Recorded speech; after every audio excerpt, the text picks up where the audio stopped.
سمت جرأت و ہمت کا ہے اظہار، سیدھی بات روایات صحافت کا علم بردار، سیدھی بات۔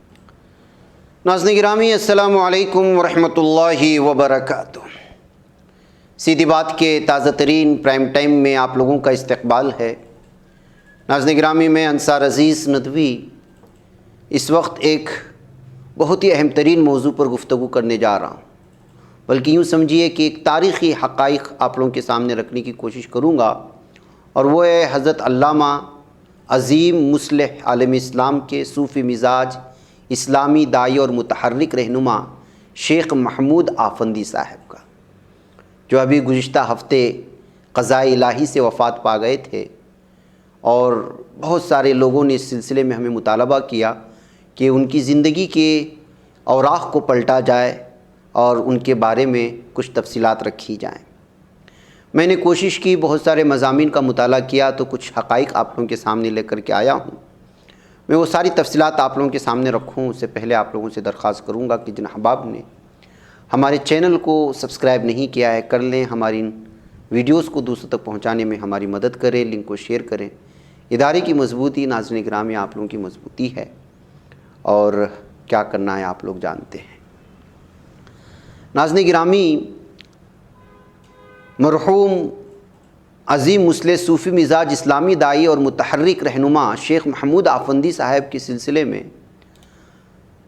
بعض چیزیں سوشل میڈیا میں بہت زیادہ وائرل ہوئیں، اور یہ ہے کہ ترکی میں بھی جب خلافت عثمانیہ کا خاتمہ کیا گیا تو کچھ علماء نے چھپ چھپ کر اور درختوں کے نیچے دیہات اور گاؤں میں وہاں کے بچوں کو دینی تعلیم دینی شروع کی۔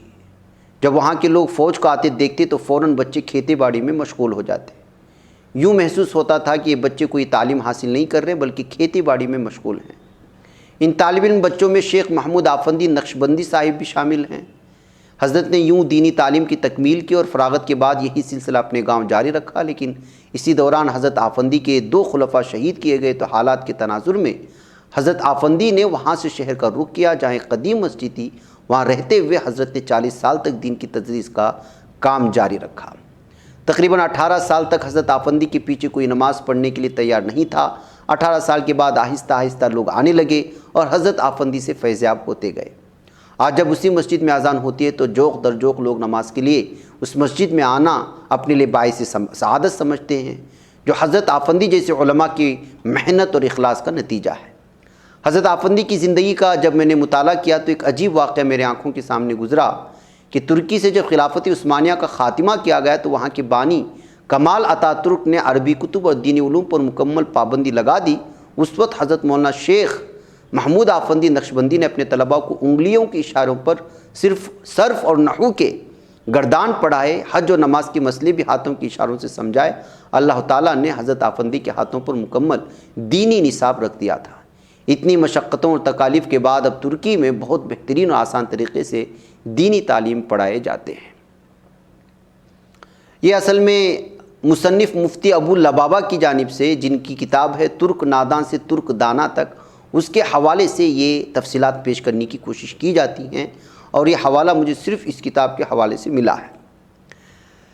تو ناظرین گرامی، دیگر تفصیلات جو ان کی زندگی کے سلسلے میں آتی ہیں اس پر جب مطالعہ کیا جاتا تو پتہ چلتا ہے کہ محمود آفندی، ان کا اصل نام محمود استی عثمان اوغلو ہے، جو 1929 میں ترکی کے صوبے طرابزون کے اوف نامی گاؤں کے ایک مسلمان گھرانے میں پیدا ہوئے، جو کہ موجودہ ترک صد اردگان کی جائے پیدائش ریزے سے متصل شہر ہے۔ دینی ماحول میں پرورش ہوئی، کم عمری میں قرآن مجید حفظ کر لیا۔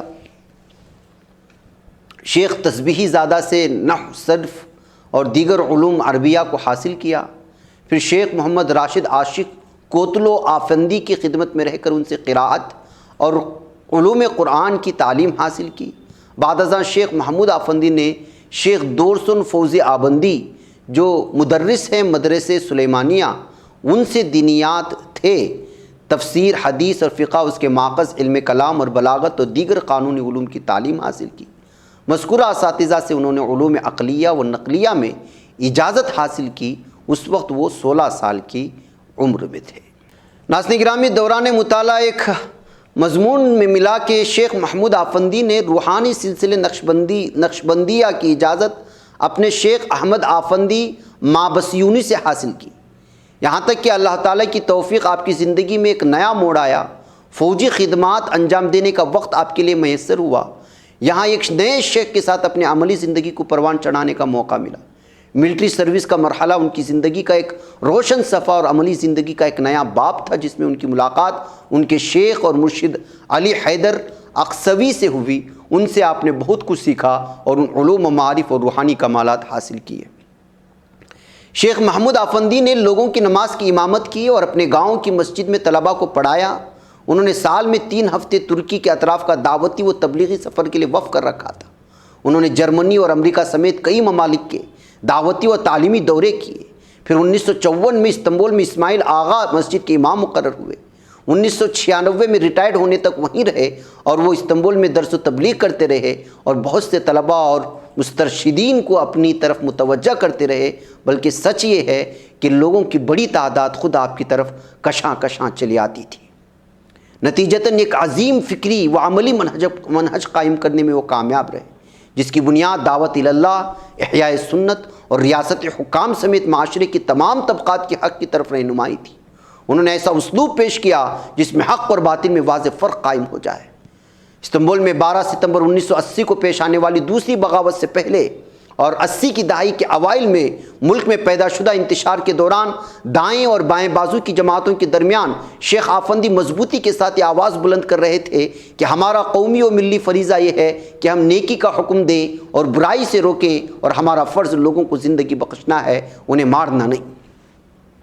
شیخ آفندی کی فوج اور سیکولرزم کے ساتھ جدوجہد کی روشن تاریخ ہے۔ ترک عوام پر ان کے بہت زیادہ اثر و رسوخ کی وجہ سے انہیں فوجی جرنیلوں اور ریپبلکنز یعنی ریپبلکن پیپلز پارٹی سے جڑے لوگوں نے ہراساں کیا۔ خاص طور پر 1960 کی بغاوت اور ملک میں ہنگامی حالت میں داخل ہونے کے بعد فوجی انتظامیہ نے انہیں جلا وطنی کی سزا میں انہیں ترکی کے وسط میں واقع اس کی شہر بھیجنے کا فیصلہ کر لیا، لیکن اس فیصلے پر عمل درآمد کی نوبت نہیں آئی۔ کئی آپ کے جانثار اس راہ میں ڈٹ گئے۔ اس وقت استنبول کے مفتی صلاح الدین قیا ان کا دفاع کرنے والوں میں سب سے آگے تھے۔ 1982 میں محمود آفندی پر اسکودر خطے کے مفتی شیخ حسن علی اونال کے قتل میں ملوث ہونے کا بے بنیاد الزام لگایا گیا۔ 2.5 سال کے بعد عدالت نے انہیں اس الزام سے بری کر دیا، یعنی 2.5 سال جیل میں بھی تھے۔ 1985 میں انہیں ریاستی سلامتی عدالت میں ماخوذ کیا گیا، کیونکہ ان پر الزام تھا کہ ان کی تقریر و بیان ملک کی سلامتی اور سیکولر شناخت کے لیے خطرہ ہے، لیکن عدالت نے اس معاملے میں بھی ان کی بے گناہی کا فیصلہ سنایا۔ 2007 میں استنبول کے کیواسو پاسا محلے میں شیخ محمود آفندی کی نئی رہائش گاہ کے قریب ان کی گاڑی پر فائرنگ کی گئی، جہاں قریب کے اسپتال میں وہ زیر علاج تھے۔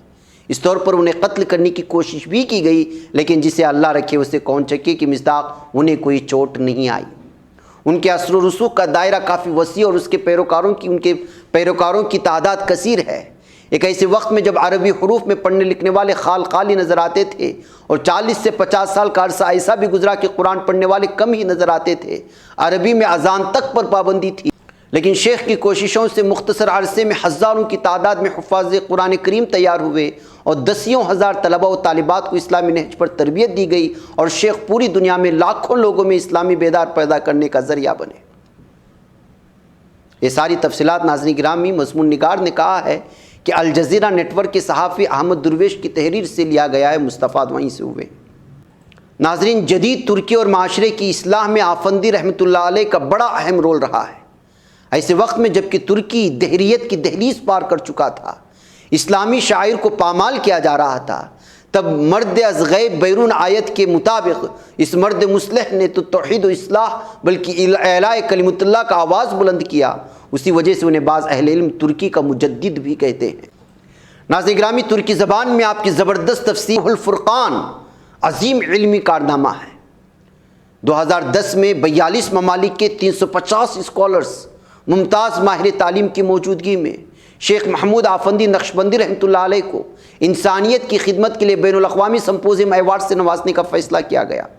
یہ ایوارڈ پیش کرنے کی تقریب میں شرکت کے لیے ہزاروں اسکالرز استنبول پہنچے، اکتوبر کو استنبول میں ان کے لیے ایک اعزازی تقریب کا انعقاد کیا گیا، اور وہ تاریخ تھی 24 اور سال تھا 2010، اور انہیں امام محمد بن قاسم نانوتوی ایوارڈ پیش کیا گیا، جو اسلامی دعوت کے میدان میں اپنا اثر چھوڑنے والی شخصیات کو دیا جانے والا ایوارڈ ہے۔ یہ ایوارڈ بانی دارالعلوم دیوبند حجت الاسلام مولانا امام قاسم نانوتوی رحمۃ اللہ علیہ سے منسوب ہے۔ اس طور پر اس عظیم شخصیت کا عملی دارالعلوم دیوبند سے رشتہ بھی قائم ہو جاتا ہے۔ ناظرین گرامی، روحانی و علمی رشتہ تو پہلے سے ہی قائم تھا۔ بہرکیف ناظرین گرامی، خالد نیموی کے مضمون کے حوالے سے میں نے یہ بہت کچھ آپ لوگوں کے سامنے رکھنے کی کوشش کی، جنہوں نے مختلف حوالہ جات سے اور مصدقہ حوالہ جات سے ان کی زندگی کی تاریخ کے پنوں کو الٹنے کی کوشش کی تھی۔